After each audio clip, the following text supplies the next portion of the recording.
let's hear how intriguing, not just you are, I mean, what you're about to say, how impactful that will actually be. And remember, everybody else that's looking in, that's beaming in from wherever you are, you're intrigued, you're curious, you want to share a question, or you want to challenge Natali. Remember, it's not just about agreeing or asking questions. If you don't agree, that's okay. It's good. Pop it in the chat, and then I'll come back in and we can have a short question exchange at the end. Okay, good. Okay, well, hello everyone once again. I come from telecommunications industry, and I have been working in this field for more than 20 years. When I finished university, number one place to work was for mobile operator, and I was very lucky to get the job. It was the fastest growing industry. We all got mobile phones when everyone else actually still used fixed phones. We were dynamic, we were fast, very agile, though at that time we did not even know about the term. But so much has happened during the last 2 decades. The world became not only connected, the world became digital. And now, even in telco industry, which is enabling digitalization of the whole world through broadband connectivity, we see big challenges, and new generations are considering us traditional and therefore not so attractive as much as we would like it. We would like to be. So we need to reinvent ourselves, and as Chief Strategy and Digital Officer in Telekom Serbia, it is my responsibility to think about how we could reinvent ourselves. And what I've learned during the course of my career is, and especially in the last couple of years, is that reinvention is not one project that will start and it will end. That we actually, in this fast evolving, fast changing world, need to reinvent ourselves all the time. So it is one everlasting process, and it's speeding up. So that is what my keynote is about today. Digital transformation is an infinite journey of reinventing your business with people in the driving seat. It is more a statement than a title. So let me clarify a little bit what do I mean by this.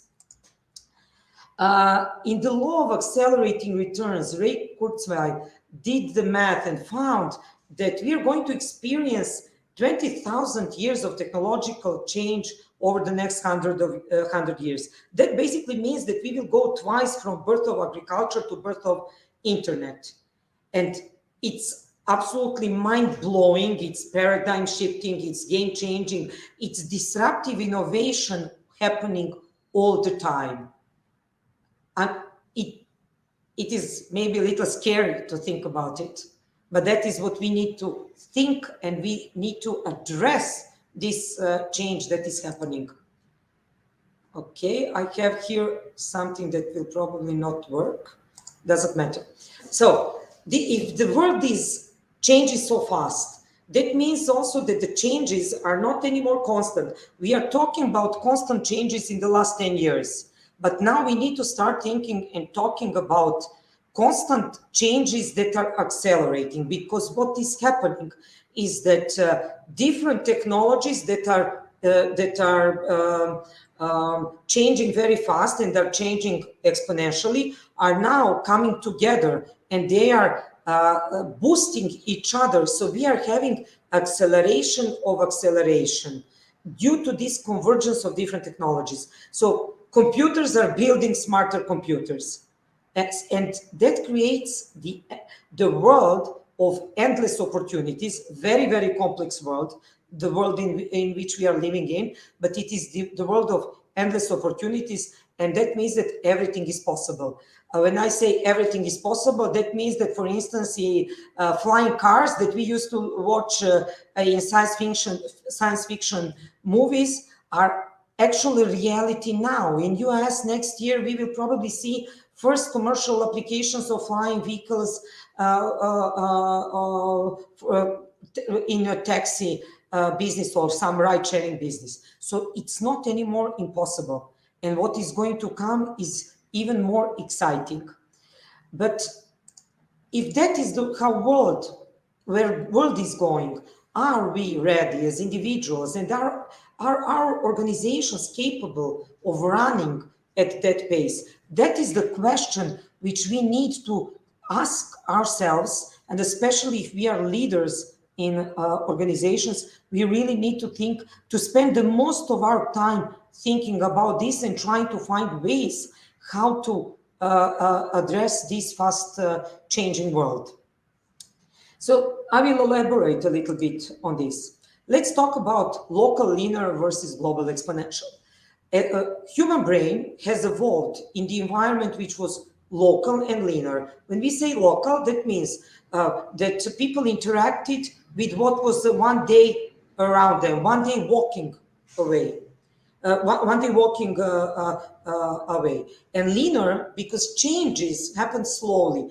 Changes happen during course of generations. And our brain is functioning like that. It is not easy to learn faster. You are learning at certain pace, and you are learning linearly. But now the world is global and exponential, because whatever happens on the other side of the world, you will hear in a matter of seconds or minutes. Or if you want to go to the other side of the world, you can go in the matter of hours. And exponential is because of these fast changes, technological changes. So unbelievable speed of technological changes, making these changes fast, and that is what is happening exponentially. And we are now talking about changes that will not need generation to pass to happen. We are talking about years or even months of changes. If you look mathematically to understand the difference between linear and exponential, that is like if your stride is 1 meter, 30 steps, or if it's linear step, 30 steps will take you 30 meters away. But if your step is exponential, 30 steps of 1 meter stride will take you 26 trips around the world. So pass that to technological change and this fast changing world, you will understand why I'm saying that anything is possible in the world. But also that means that the complexity of this world is very, very big. And in organizations, we need to address this complexity. Some examples that will help you maybe visualize what I'm saying. So here are some technologies that are very relevant for telco industry. There are many others, but I selected only this. And this is how convergence of technology looked like in the last 100 years. So you can see that some of these technologies like telephony started more than 100 years ago. And then in all the decades, we had some progress of different technologies. And you see how in the last couple of decades, you had shorter and shorter period between new generation of devices, some new technological change, something changed, and you now have new type of devices, new type of interfaces of computers, different way of playing games, and everything converged so that now we have one device, we have our mobile phones or tablets or computers, everything is connected to internet, many things are in the cloud, we have so many different applications that we can access to interact with content, and now we are talking even about metaverse. So this means that a decade or 2 decades ago, someone could have been great expert knowing only fixed telephony.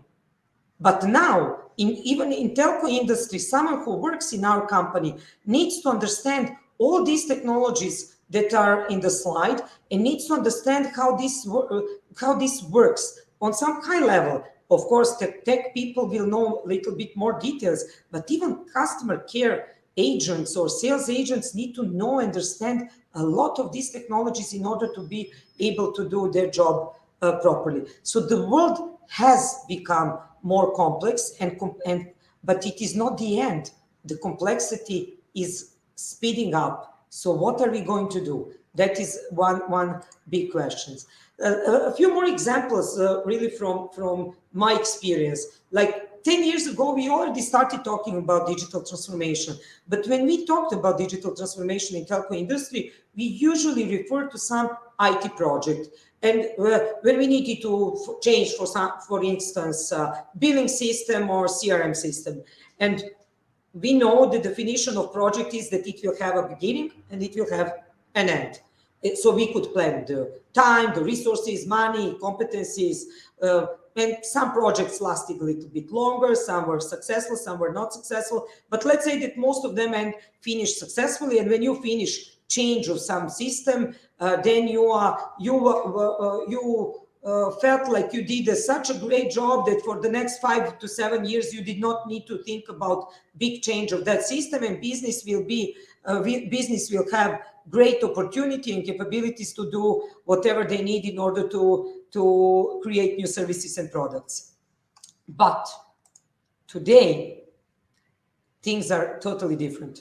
When we are talking about digital transformation, that is not anymore IT project. This is actually business transformation, because you need to change the systems, you need to change business processes, you need to change, maybe you're changing business models, you need to get new competencies that maybe did not even exist 10 years ago in order to do these kind of changes. And this is happening both in business and technology.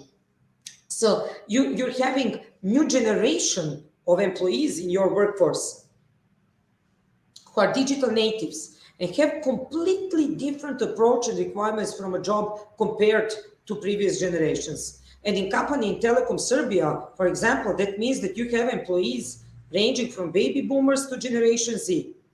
And that means additional complexity in work environment, which needs to be navigated by organizational design and supported by very, very strong corporate culture. And if we are talking about some projects, if you're creating projects that will last 2 years, I mean, in 2 years, something that we envision today might become totally obsolete.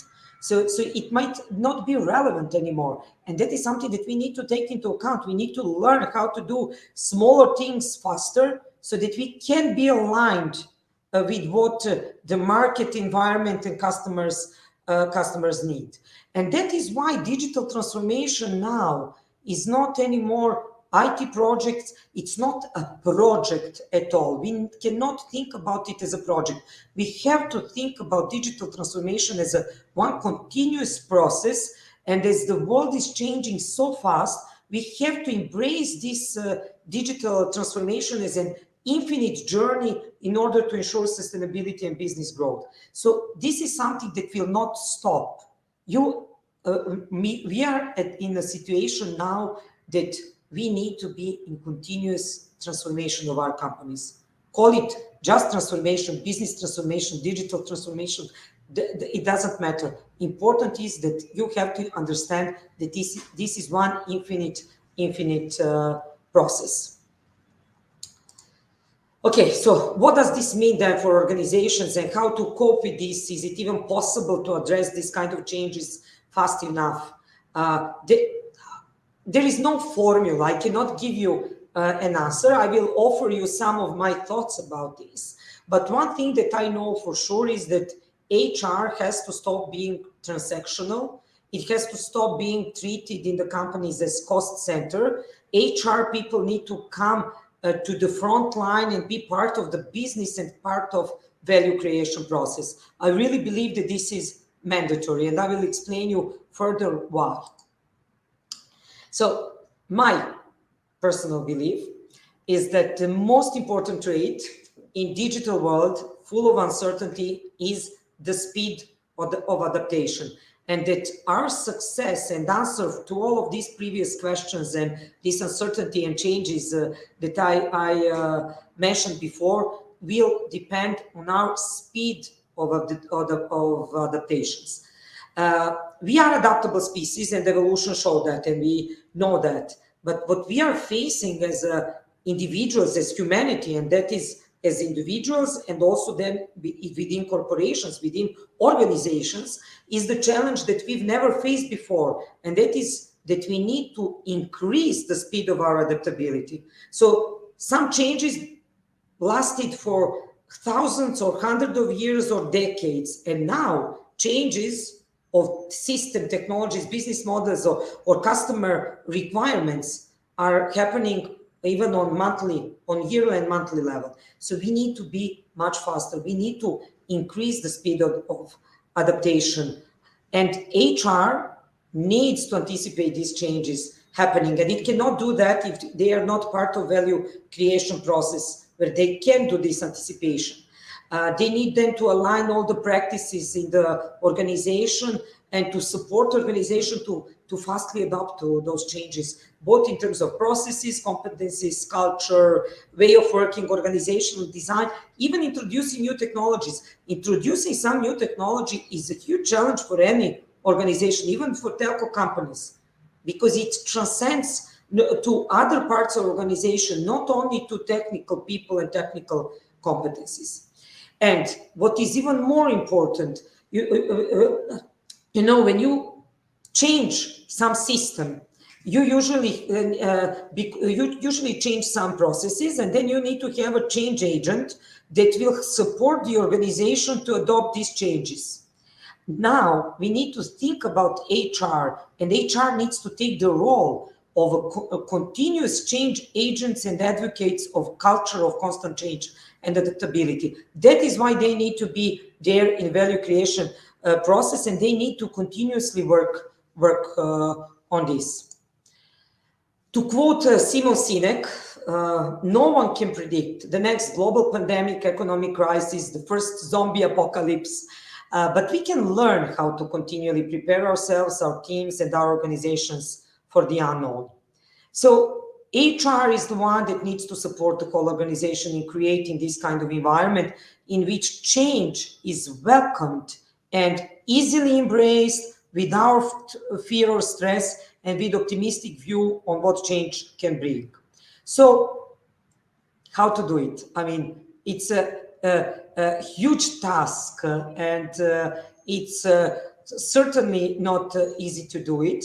And I have one idea and one proposal how we could do it, and that is with practicing change all the time, doing small changes all the time, so that people can get used to changes of teams, of managers, of projects they are working on. So we should not let them be for too long in the same area, in the same team, so that they can create comfort zone. We need to support them to diversify their knowledge, their experience, their projects, their teams, and to make it mandatory to learn other things than just their expertise. They need to learn things that are vertically and horizontally connected to what they are doing. For example, like technology people need to learn a little bit more about marketing and finance, and vice versa. So in a way, we need to, in organizational design, we need to build in exposure therapy with changes in order to build immunity to those changes in your organization. Because like that, you are actually reducing them barriers, fear and anxiety of changes. And if these changes are small and continuous, then people will build immunity to that. And that is how you build fluid organizations where change is perceived as value and not as a threat. And yes, I am sure that you are thinking now easily said than done, but my personal and professional experience says it is possible. And I have been doing this to myself for more than 20 years, and it really works. I mean, I am Generation X, but many people who know me would rather think of me like a digital native. And it is not because it comes naturally to me. It is actually because I forced myself, and I'm still forcing myself to engage with new things and to really try new technologies, try even privately and in my work, to really learn about them. And through this process of continuous learning, I actually built confidence that I could address uncertainty. And don't get me wrong, it's not that I do not feel anxiety sometimes, I do. But when facing unknown, of course that I feel a little fear and I have some anxiety, what will happen. But what I'm doing is I'm forcing myself to try things and to overcome that fear. So my fear in a way became my biggest motivator, because I really hate that feeling. I hate to feel incapable of, to be afraid of something. So if there is a problem, if we don't know something, we need to go and pass through it. So in my career, I changed what I was doing from technology, IT and technology, to business, then again to IT and technology, then again to business. And that really broadened my horizons and certainly helped me cope with changes and addressing these uncertainties. So I practiced, I trained getting out of my comfort zone. So now it does come to me quite naturally. So if we apply something like that to the whole organization on organizational level, if we manage to find a way how to apply these small changes, of course, with the support of top management, with a clear strategic alignment, you need right focus, you need a lot of energy, a lot of passion there, with HR, of course, then I really believe that we could navigate this infinite journey of reinventing our business successfully, and that we could increase the speed of adaptability. And in the spirit of World Cup, HRs, I think that the ball is in your playground, and that this is something where you should really, really engage. So this is all from me. If there are any questions. Fantastic, Natali. Listen, a quick question from your experience: how to prepare employees for these changes? What are we doing if they are not competent or ready for accelerated tech changes? We'll answer this very, very quickly if you can.